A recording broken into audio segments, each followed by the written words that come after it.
Investigators say they were bludgeoned to death, murdered by their own son 1 year ago. Tyler Hadley could go on trial later this year for the murder allegedly at his hand, after which police say he threw a party at his Port St. Lucie home. News Channel 5's Jeff Skripek live in Port St. Lucie with information on the plea Hadley's defense might use to avoid a possible life sentence. Jeff?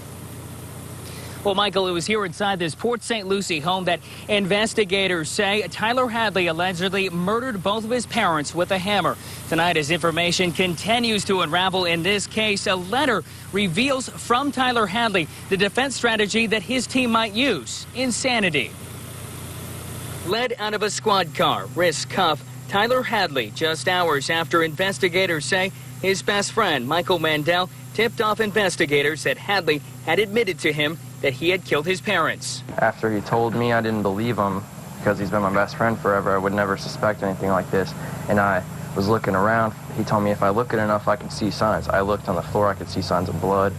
And that's when I went around back and looked in his parents' bedroom. That was Mandel speaking out last year before a judge issued a gag order. His testimony is considered the state's centerpiece in their attempt to convict Hadley for murdering his parents with a hammer. I saw bloody sheets piled everywhere. I saw broken pictures with blood on them, and I looked down and I saw his dad's leg. According to our news partners at Scripps Treasure Coast newspapers, Hadley wrote to Mandel saying, "I pray every day that I get a good plea. I'll take 25 or 40 years. Facing the possibility of life in prison, in another letter to Mandel, Hadley referenced the insanity plea, saying there's something in the defense that could keep me out of prison. Mandel at the time figured he wouldn't. After I found his parents, I knew it was going to be the last time I seen him.